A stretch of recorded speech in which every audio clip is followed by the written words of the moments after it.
안녕하십니까. 이주천 TV의 이주천입니다. 오늘은 2022년 9월 11일입니다. 일요일이죠. 오늘 제목은 담대한 대북 정책과 권영세 통일부 장관이다. 이런 제목으로 한 말씀을 드리겠습니다. 어제 제가 그 유튜브 동영상에 추석 그날 저녁에 담대한 대북정책 하루빨리 폐기해야 된다 이런 주제를 가지고 방송을 했었는데, 그때 그 담대한 대북정책의 3인방인 권영세 통일부 장관하고 김영한 안보실장, 그 다음에 김태호 안보실 차장, 제1차장 세 사람을 분석을 했는데, 특히 그런데 이제 권영세 장관, 통일부 장관에 대한 분석이 좀 미비해가지고, 자료를 뽑아가지고, 어제 방송에 권영세 통일부 장관 부분을 보충하는 그런 방송으로 좀 해보겠습니다. 권영세 통일부 장관은 하나의 지금 국힘당에서 중량급, 거물급 정치인으로서 윤석열의 서울법대 1년 선배죠. 그래서 윤석열 대통령이 무시할 수 없는 거물급 정치인이기 때문에 상당히 비중 있게 좀 분석하고 다뤄야 되지 않을까, 그런 생각을 하게 됩니다. 특히 담대한 대북 정책이 누구의 손에서 어떤 연유로 나왔는가, 이게 참 궁금한데요. 처음에 저는 김태호라고 봤었는데, 권영세의 입김이 상당히 영향이 있었다, 그런 생각을 하게 됩니다. 주모자는 권영세 통일부 장관이 아닌가, 그런 생각을 하게 됩니다. 더 나아가서 대만을 방문했던 8월 3일입니까? 대만을 방문했던 낸시 펠로우 하원 의장인 낸시 펠로시의 접견을 윤석열 대통령이 접견을 하지 못하도록 막았던 인물이 아닌가, 그런 추측을 하게 됩니다. 그만큼 권영세 통일부 장관의 입김이 굉장히 크다는 것을, 크지 않을까 하는 걸 말씀을 드리고 싶은 겁니다. 우선 권영세 통일부 장관의 경력을 좀 검토해 본다면, 윤석열 대통령과처럼 검사 출신 정치가입니다. 서울법대 나왔고 서울 출신이고 1959년생으로 윤석열 대통령의 1년인가 2년 선배로 해서 거기 가서 이제 대학에서 같이 학회 활동도 했으니까 그런 인연을 굉장히 중시하는 윤석열 대통령으로 의해서 발탁이 된 것이죠. 또 검사 시절에 독일 출장 가서 독일 1년 동안 견학한 적도 있고, 또 하버드에 가서 석사 공부를 한 적도 있고, 나중에는 주중대사, 박근혜 정부 시절에 2013년부터 15년 사이에 2년 동안에 주중대사로 갔죠. 그러면서 이제 국회의원을 6번 출전했는데 4번 당선된 6전 4승을 기록한 상당히 중량급 거물 정치가다, 이렇게 볼 수가 있습니다.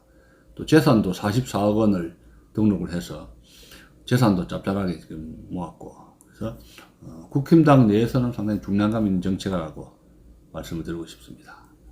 자,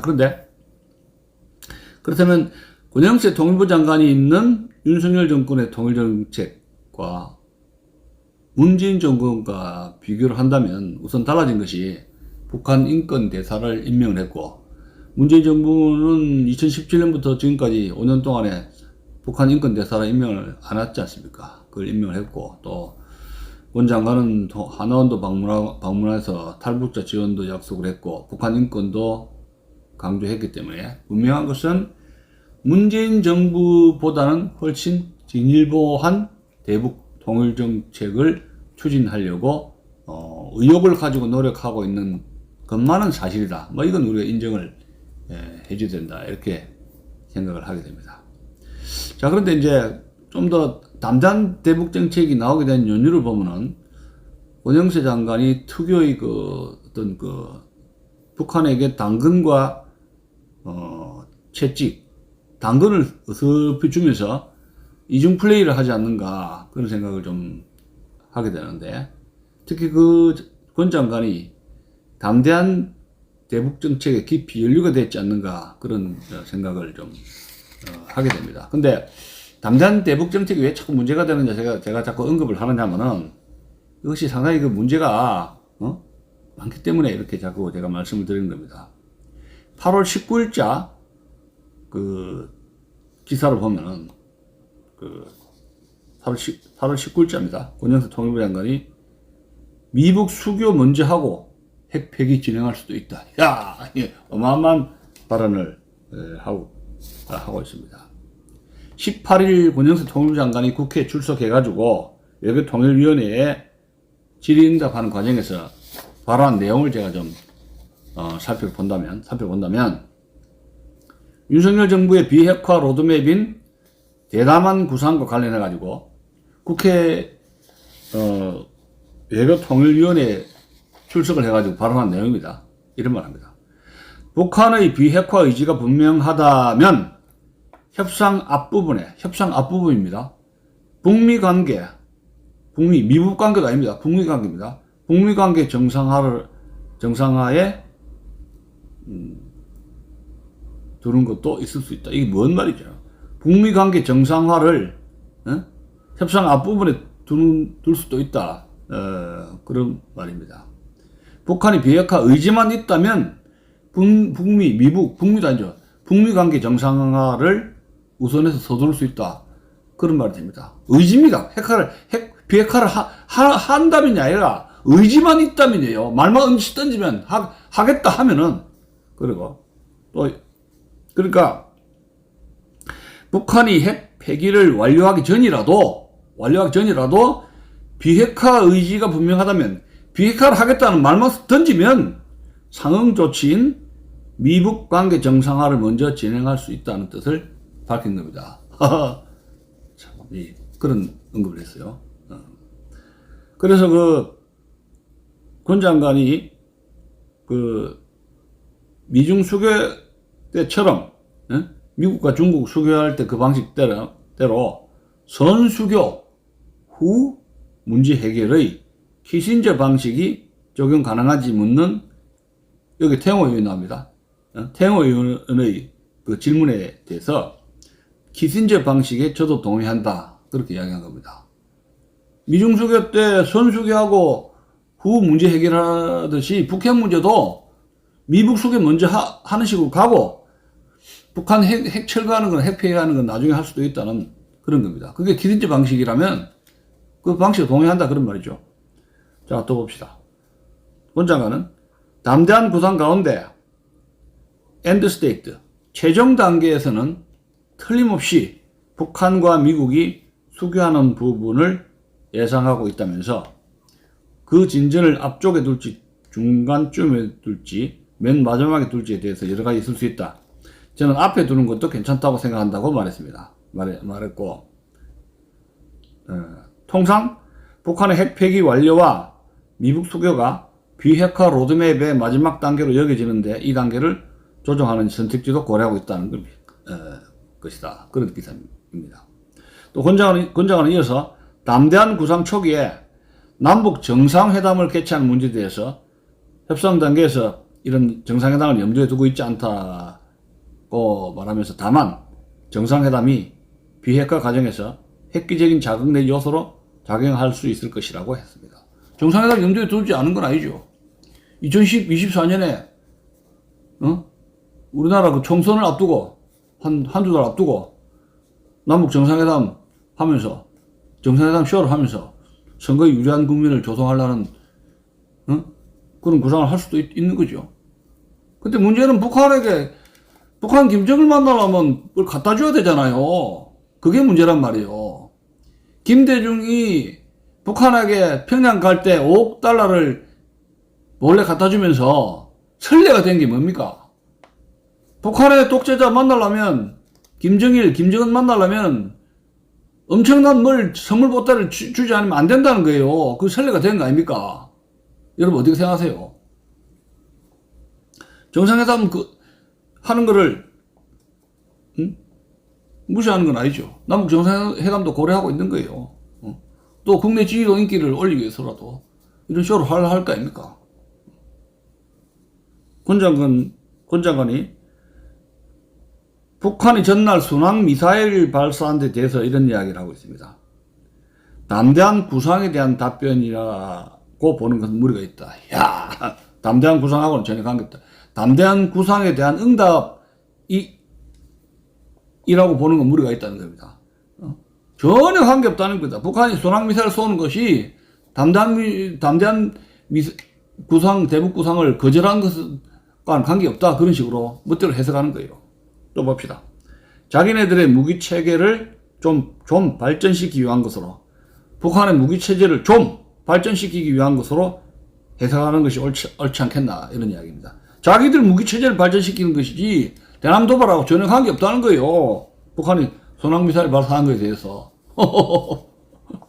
이렇게 아전인수격으로 쉽게 안이하게 해석하는 겁니다. 네. 여러분이 어떻게 생각하십니까? 권영선 장관의 이런 발언에 대해서.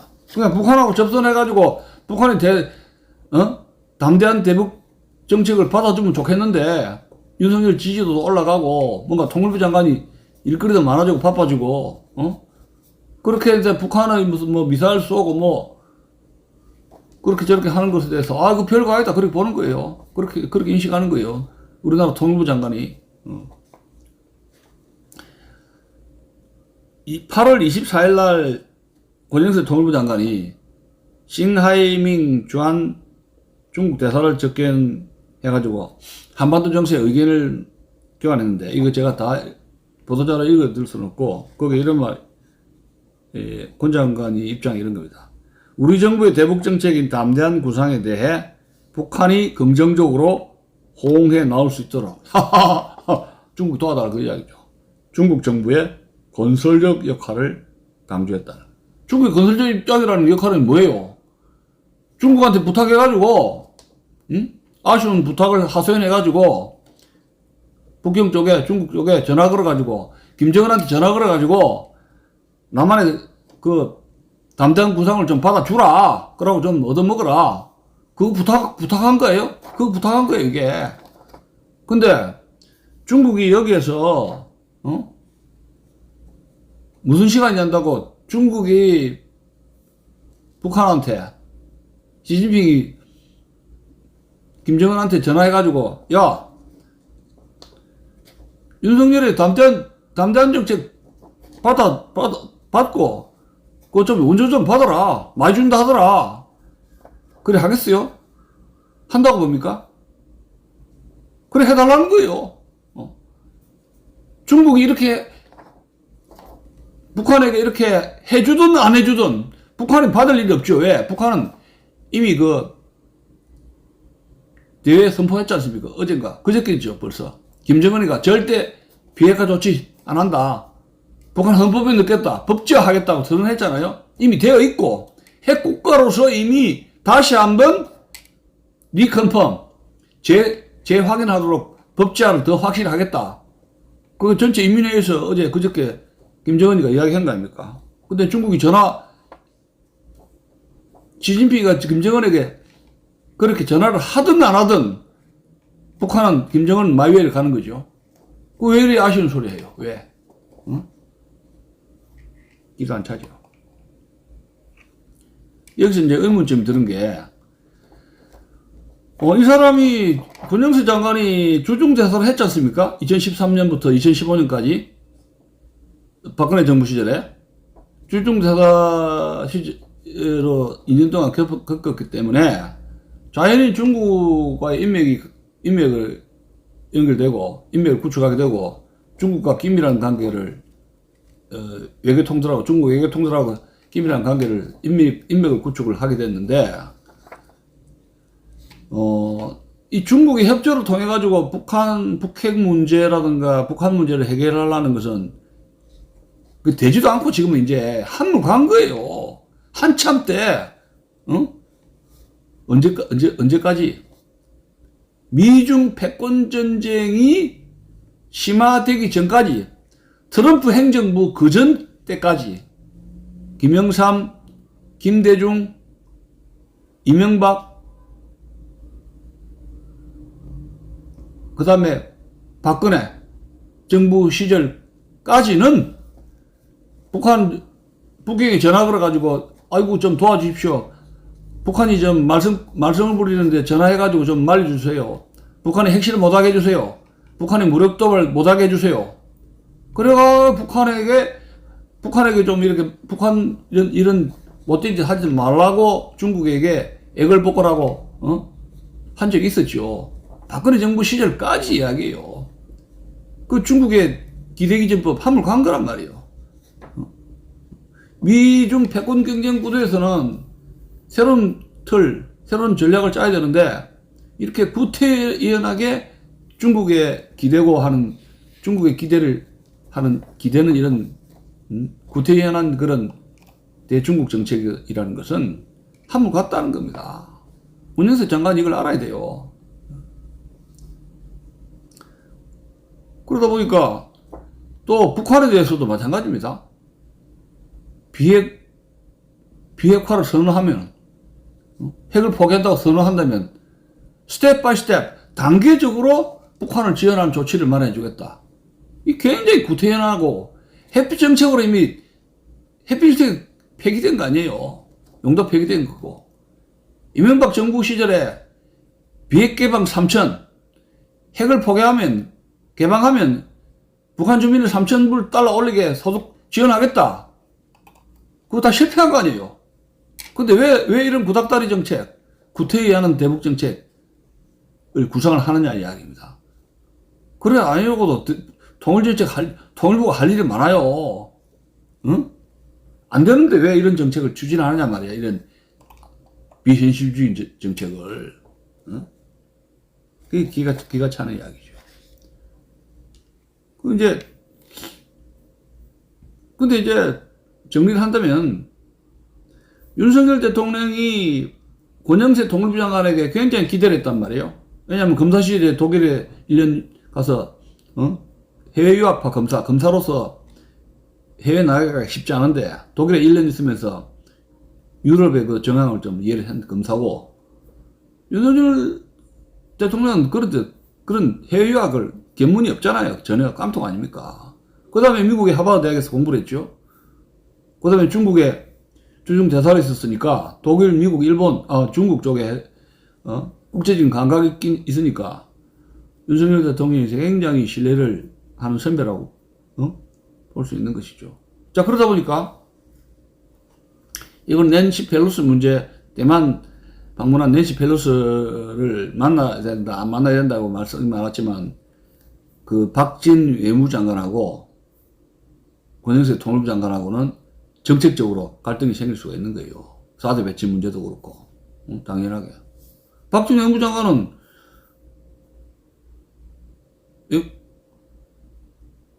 낸시 펠로시를 만나라 했을 거 아니에요. 자연히 갈등이 생길 수밖에 없죠. 그런데 뭐 국회의원 사선이고 자연히 입김이 윤석열에 대한 입장이, 윤석열은 검사 출신을 좋아하거든요. 우선 박진은 검사 출신 아니잖아요. 칼집 출신 아니잖아요. 그러니까 주도권에서 밀릴 수가 있다는 겁니다. 제가 판을 보니까 그래요. 그리고 이제 중국 문제 연루가 돼가지고 사드 추가 배치 문제라든가 반도체 동맹 가입 문제 이렇게 저렇게 해가지고 박진하고 권영세 장관은 여러 가지 이제 이 미중 패권 전쟁에서 각 사안별로 한국이 처한 입장에 대해서 정책 조율을 해야 되는데, 권영세 통일부 장관이 철진한 한중 협력 관계로 고착화 된다면은 자연히 한미동맹을 강조하는 박진 팀들하고 외무팀들하고 갈등이 생길 수밖에 없지 않나, 그런 생각을 하게 됩니다. 근데 저는 권영세 통일부 장관의 이런 담대한 대북 정책이 결성된 거 보고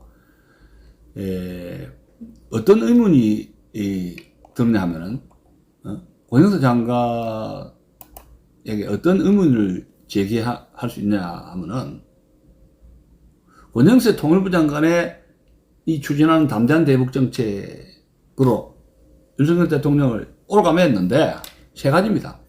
자, 박근혜 대통령 탄핵 시에 중국의 개입이 있었단 말이에요. 사드 배치 문제로 해가지고 중국이 감정이 있었기 때문에 중국의 개입이 있었고, 촛불 난동 때 중국인 유학생들이라든가 중국 관광객들이 대규모 동원돼가지고 박근혜를 탄핵하라, 탄핵이 답이다 해가지고 으쌰으쌰 해가지고 몇 달 동안에 시청 앞 광화문에서 난동을 피우는데 그게 중국 유학생이 있었다는 것이 공안에서 언론에서 공공연한 사실이에요.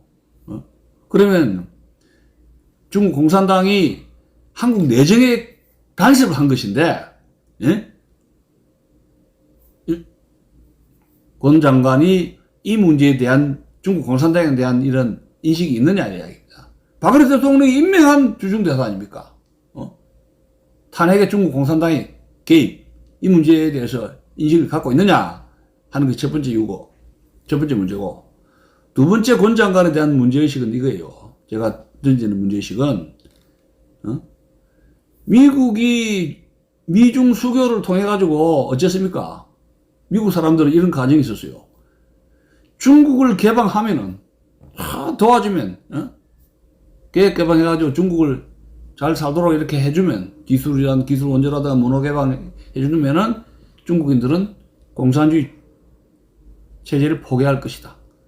미국의 선의에 감동하고 눈물을 흘리면서 공산주의를 포기하고 자유민주주의 체제로 체제 변형을 할 것이다. 근데 어떻게 됐습니까? wishful thinking. 그거는 대착각이었어요. 공산주의 포기 안 합니다. 그죠? 시진핑이 지금 3차 연임을 앞두면서 미국에게 맞짱 떠볼래? 뭐 그까지 또 그렇다 칩시다. 근데 자유민주주의 체제 아니에요.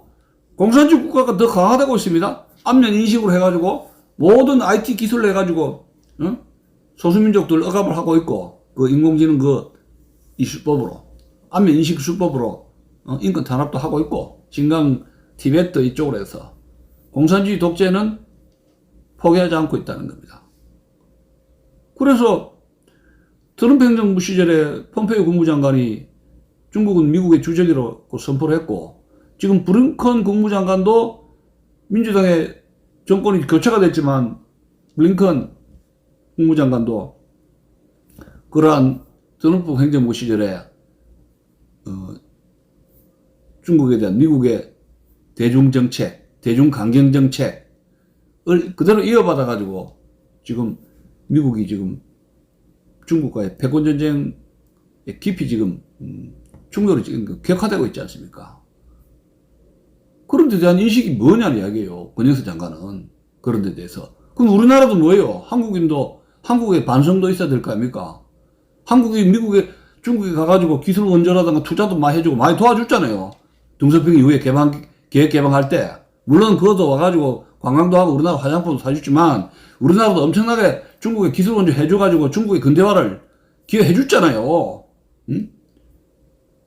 그래, 우리가 믿음 있었죠. 그렇게 우리가 중국인들 잘 대주면 중국인은 리버럴 데모크라시, 공산주의를 포기하고 우리처럼 자유민주주의 체제로 체제 변형을 할 것이다. 우리는 그런 믿음이 있었잖아요. 그 착각 아닙니까? 그 착각이 있었다는 데 대해서 권영세 장관은 어떻게 생각하느냐는 이야기입니다. 중국에 대한 우리의 기대감, 이거 완전 미스매치다. 착각 속에 살았다는 거. 응? 그러는 거고요. 미국 같은 관계에서 더 설명한다면, 미중 관계에서 키신저식 해법이 실패했다는 것을 미국인들이 인정을 하고 있어요. 키신저식 해법이 뭡니까? 월남전 한참일 때, 키신저가 닉슨의 명령을 받아가지고, 베이징을 들어나라, 007 가방 들고 몰래 들어나라 하면서 중국과 수교를 하려고 노력했지 않습니까? 그리고 또 파리 협정을 해가지고 1973년에 파리 협정을 맺어가지고 베트남에서 미군 철수하고 한국군도 철수해가지고, 그리고 베트남에 대한 그 안보를 갖다가, 미국하고 유럽 각국이 10개가 넘는 각국가가 안전보장을 했는데, 베트남은 결국은 월맹군의 무력 침공에 의해서 공산화됐지 않습니까? 더 나아가서 닉슨이 북경을 방문해가지고 주울레 모택동 만나가지고 그것이 미중 그 화해가 되고, 그 다음에 이제 미국과 중국이 수교를 했잖아요? 그래가지고 중국이 개방했죠. 나중에 WTO에도 가입하고, 그랬는데 어떻게 됐습니까? 선 수교, 후 문제 해결. 그렇게 해서 기인지 방식이었는데, 중국 사람들이 공산주의 포기 안 하지 않습니까? 그리고 대만 해협으로 해가지고 남중국 해 전부 다 그걸 갖다 중국 바다로 해가지고 의장을 장악하고, 베트남하고 필리핀과 동남아시아 이 사람들, 인도네시아 쪽하고 갈등을 초래하고, 바다 그쪽에 있는 해양을 중국이 장악을 하려는 가운데서 그 해협들이 항해권이 위협을 받게 되고, 거기에 미국이 이익이 침탈되니까 미국과 중국과의 갈등이 깊어지는데, 그래서 미국이 주적으로 등장을 하면서 키신저식 해법이 전략적 실패로 귀결 되었다는 데 대해서 권영세 장관은 그런 데 대한 인식을 하고 있느냐는 얘기, 전략적 인식을 하고 있는가 하는 걸 묻고 싶은 거예요. 그래서 향후에 권영세 장관이 대문제에서 중국 문제라든가 북한 문제에 대해서 상당히 입김이 지금 강화되고 있는 차에 담대한 대북 정책이 만들어졌던 것이고, 그런데 그저께죠. 김정은이가 대북 비핵화 말도 끊이지 마라. 웃기네. 10년, 100년, 1000년 가도 북한의 비핵화 의지를, 핵 무력 의지를 미 제국은 비핵화 의지를 해방 넣을 수 없다. 어림도 없다. 우리는 핵국으로 간다. 그래서 그 더 강력한 법제화 조치를 취하라고 지금 전체 인민회의에서 김정은이가 선언했지 않습니까? 그럼 뭐예요? 담대한 대북 정책은 끝난 거예요. 쓰레기통에 버려야 돼요. 제가 8월 광복절 이후에 계속 논의를 언급했지 않습니까? 근데 보수 언론이든 보수 원로들이 꼭 다물면서 한숨만 쉬고 있어요. 문재인 정부가 그랬으면 난리가 났지 않습니까? 근데 내가 지시하니까 참고 있다? 그 말이 안 되죠. 그 지적해줘야죠. 그걸 안 되면 안 된다고 이야기를 해줘야죠. 왜 그 눈치를 보고 있어? 뭔 미련이 있다고? 굉장히 이거 잘못된 정책인데. 담대한 대북 정책으로 해서 윤석열 대통령의 입장이 곤란하게 됐단 말이에요. 그럼 망신만 당한 거 아니에요. 거기에 권영세 통일부 장관의 잘못된 코치가, 잘못된 권고, 옛날 중국에 대한 잘못된 그런 구닥다리 인식, 옛날 주중대사 시절에 중국인들하고, 중국 가서 아이고 프렌드십을 해가지고 그렇게 쿵짝쿵짝 때갈 이렇게 그어서 간바 이렇게 하가면서 이렇게 마시면서 술도 건강하게 마시면서 중국 음식 먹으면서 한국과 한중 우호 관계로 그 시절에 그 중국에 대한 인식을 버려야 된다는 이야기예요. 세상은 바뀌었다는 이야기입니다. 지금 권영세 장관이 지금 나이가 지금 1959년생 아닙니까? 지금 노인 나이라고 보기 어려워요. 한참 때인데 중국에 대한 인식을 지금 버려야 된단 말이야. 공부를 새로 해야 돼요. 그런 점에서 권영세 장관이 윤석열 대통령을 이렇게 담대한 대북 정책으로 끌고 간다는 것은 이제는 무리가 있다는 겁니다. 한계가 온 것이기 때문에 새로 인식을 해야 되고, 제가 마지막으로 의혹이 드는 것은 권영세 통일부 장관이 2년 동안에 북경의 그 주중 대사를 했는데, 중국 사람들이 거기 오면 자기 친구로서 중국인들이 자기들 편으로, 중국인들 편으로 이렇게 만드는 그 기술이 굉장히 능란합니다. 중국인들이. 특히 공산당 수법 있잖아요. 과거의 그 역사를 보면은, 누르하치가 청을 건국을 해가지고, 우리나라의 인조반정 이후에 병자호란을 일으켰지 않습니까? 병자호란을 일으켜가지고, 우리 인조 조정에 영향력 있는 대신들을 구워 삶아가지고, 인조 조정에서 어떻게 돌아가는가를 갖다가 이제 자기 편으로 삼았던 것이 있어요. 뇌물도 주고, 어떻게 이렇게, 그게 뇌물이죠. 뇌물이든 협박이든 이렇게 해가지고, 친청파를 만들어가지고, 포섭을 해가지고, 조선 궁정에서 어떤 일이 벌어지고 있는가를, 불확실로 만들어가지고, 이렇게 포섭을 해가지고, 꼼짝달싹 못하게, 반청 정책을 위반하지 못하게, 국방 문제든지 외교 문제에서 이렇게 감시를 한 적이 있었습니다. 그 대신들 구워 삶은 거죠. 뇌물이든지 어떤 협박이든지 구워 삶아가지고, 꼼짝도 못하게 이렇게 해가지고. 그래서 인조 조정을 엄살사탕 못하게 중국의 천국의 올가미에서 옴삭달싹도 못하게 한 적이 있었어요. 그 자료를 보면. 그래서 지금 권영세 통일부 장관의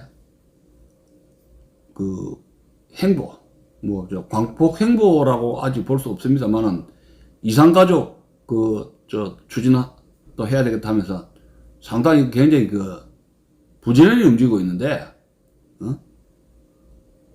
이 담대한 대북 정책을 추진하고, 특히 또 여기서 무슨 미북 수교 먼저 하고 핵포기 진행할 수도 있다. 단계별로 하면은 북한을 지원해 줄 수 있다. 재정적인 거 전혀 없이 이렇게 기마이 내는 식으로 윤석열 대통령을 어떻게 보면은 나쁘게 말하면 굉장히 현혹시키는 그런 스타일로 지금 좀 몰고 가고 있는데, 저는 상당히 우려가 됩니다. 권영세 통일부 장관이 하는 그런 정책의 어떤 구상을 보면은 안심이 안 되고 우려가 돼요. 그리고